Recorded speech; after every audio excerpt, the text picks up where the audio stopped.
one more thing before we go, because TNA has changed their name again. They've become Global Force Wrestling.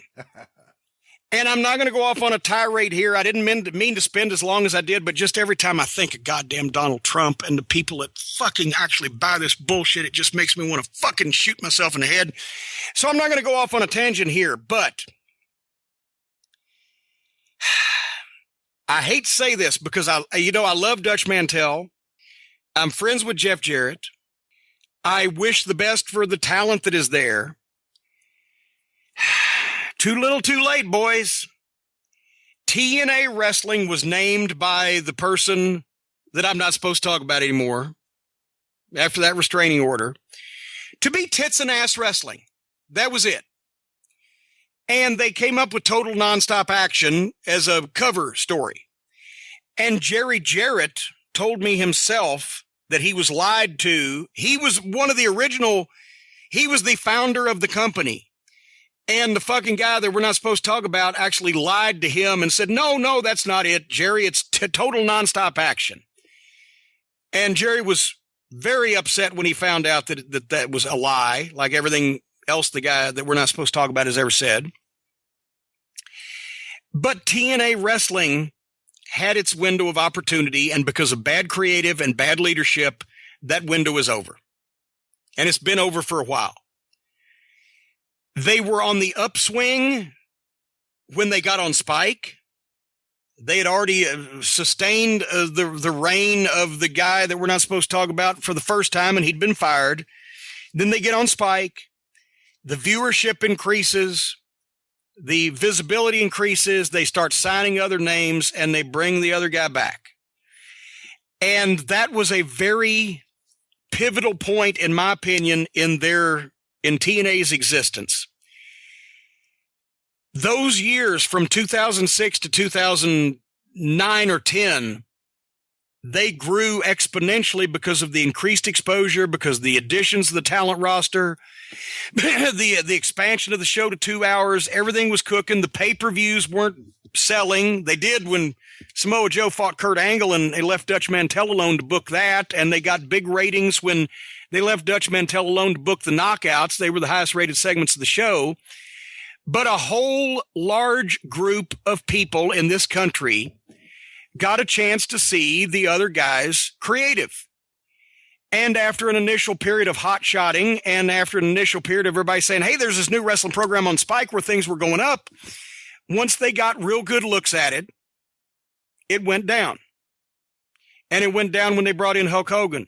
And it went down when they brought in fucking every other goddamn huge wrestling star that's ever been, because the creative sucked and the leader, Dixie Carter, was a fucking idiot. And over the past 3 or 4 years now, they've tried to change from TNA. And by the way, I promoted here in Louisville one of the first TNA wrestling house shows that they ran back in 2006. And we did, I remember about 3,500 people. This is a $30,000 house. And in the Louisville Gardens, when they had briefly reopened it, the city had. And I went to the cable company here to get cable spots. And I went to the radio stations. And every time I would say TNA Wrestling, they'd laugh and they'd giggle. And I'd go, no, it's Total Nonstop Action. But they knew what the fuck it was supposed to be. And it was a joke. And that's why major sponsors never wanted to fucking be a part of it, because when you don't know anything about wrestling except WWE, because you're a big company, and all of a sudden, well, we've got this TNA Wrestling. What, Tits and Ass Wrestling? We don't want to have anything to do with our product with that. Some outlaw bullshit. They were hard pressed, if it was possible at all, to get sponsors because of their name, because of the arrested emotional development of the guy that named the company. And the lack of leadership by the little Southern flower, daddy's girl, that was taking her father's tens of millions of dollars. I bet you they topped out past 70 or 80 million in losses of her father before finally her parents fucking reined her in, like taking the keys away from the kid because he stayed out too late after prom. They couldn't get sponsors. They pissed off their TV network with bad creative. And I've told the story about how there was always a Spike TV representative in the production meetings, and he was giggling, and then he'd go out and play golf, and he'd come back and watch the show. But he was giggling because the guy that wrote the show couldn't even spell, and this was just horrible, hokey horse shit. And I'm sure he went back to the UFC people because he worked with them also and said, yeah, see these fucking dumb fucks with that wrestling show we do. They couldn't get sponsors. They pissed off their TV network, who put tons of money into signing guys and helping them go on the road. They lied to them. They squandered all that opportunity they had with international TV clearances, full pay-per-view clearances, fucking national TV time by presenting a bad product with bad leadership, with great talent. Then they tried a couple of years ago to change the name to Impact Wrestling. That was $1 short and a day late. Now they're changing to Global Force Wrestling after they've gone from goddamn Spike TV to, what the fuck did they go to in the middle? Destination America. So they were right along with the Bigfoot specials and the goddamn, ice fishing in Finland. Then they went to Pop TV, so now they have a national TV viewership that's approximately equal to the people that used to watch the wrestling show in Memphis on WMC Channel 5 every Saturday morning. They've lost their talent because they lost their backing because the fucking cunt Dixie Carter pissed her parents off even so bad that they wouldn't give her any more money because she'd wasted all their fucking money. So they lost a lot of their talent. Still got a few. They end up on this goddamn half-price fucking television network, and they finally, after, 6 years, bring Jeff Jarrett back, the guy that had gotten them to the biggest point they'd gotten them to so far, and Dutch Mantell. And as much as I like Dutch and Jeff, you can't fucking beat the goddamn, Russian army with fucking Boy Scouts holding pop guns, and they have no fucking ammunition. And then the first thing that this new goddamn ownership does is piss off the segment of the fan base that is most likely to support them in their efforts by fucking with the boys, Matt and Jeff Hardy, and not letting them do their thing that nobody else in the world could do. And it ain't going to do them any good to own it, because whoever this fucking Nordholm character is thinks he's bought a movie studio. Another example of the recipe in wrestling for disaster, just add suits. He thinks he's bought a movie studio. He thinks he's bought an entertainment company. He bought a wrestling company. That's what you got, pal. You got a wrestling promotion. And regardless of whether anybody else believes it or not, you can't do wrestling, which is what it is, like movie studios or record labels or fucking entertainment companies or whatever. And you can't fucking tell the boys they can't do their shit because you legally own it because it's intellectual property. So they pissed those fans off. And now they've changed their name to Global Force Wrestling, which would have been a hell of a name to begin with. They probably could have done a little bit better with that name because it wouldn't have run any goddamn advertisers off, like the name that the fucking idiot that, I'm sorry, we're not supposed to call him names because we might scare him. Like the guy with the Arrested Emotional Development named you. If you'd have done Global Force from the start, that might have helped you with sponsors, but that's too late now. So I think it would, honestly, the better thing, the TNA has had the stench of grisly death about its name and its product for a long time now. I think the best thing to do would have been for Anthem to buy the thing, fold it up, take all the talent, and start Global Force Wrestling from scratch as a completely different entity. Because then at least it wouldn't have the stench of the guy that we don't talk about anymore on it and all the stupid things that fucking douchebag whore cunt Dixie Carter, lying sack of shit, had caused them to do. So TNA is now Global Force Wrestling. Check the ratings next week. If they're up or down more than 10,000 people as a result of this monumentous occasion, I will admit that I'm wrong. But it ain't going to make any fucking difference. Everyone points out the failures of Russo there, and they're right. And everyone points out the failures of Dixie there, and they're certainly right. Not enough people talk about what an idiot Jeff Jarrett is. And I know you get along with the guy, but has he made a good decision in his life as a promoter or a booker. Well, or but now, else? now, wait a minute. But now he started a company, ran sold shows, did a TV taping with other people's money, got a bunch of talent loyal to him because he got them booked, came back to the company that he had started previously, ousted the former owner, got somebody else to buy the fucking thing, and changed the name of it to the company that he started a few years ago.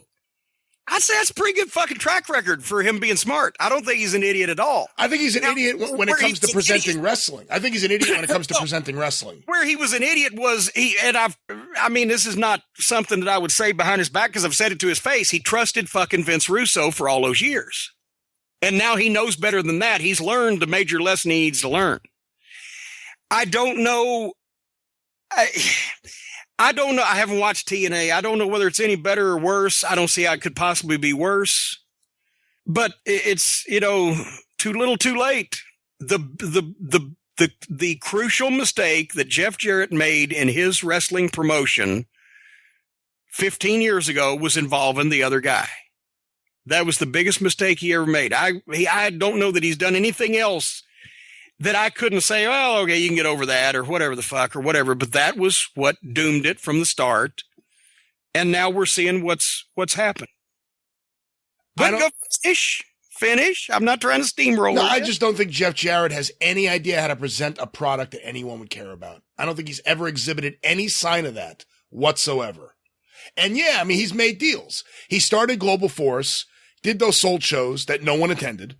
He did all these things with, pushing his brand when there was really nothing there to push. And yeah, he got this deal. He got the people that were foolish enough to buy TNA from Dixie. He got them to go into business with him, put him back in charge.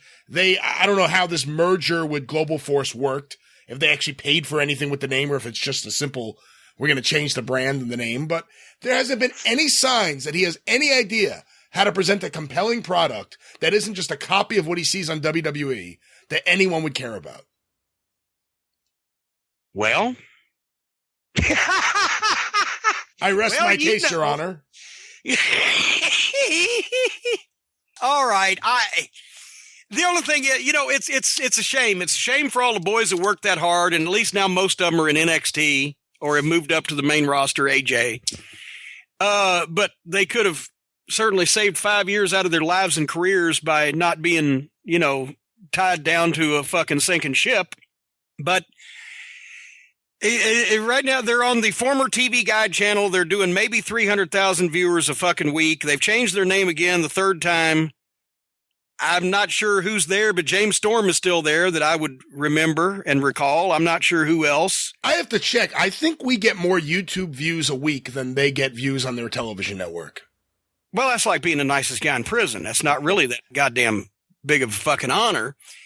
But when this is all written, in several years, when they do the wrap-up story, who can you point to as being the downfall of the only wrestling promotion in the 21st century that ever had the opportunity to challenge Vince McMahon?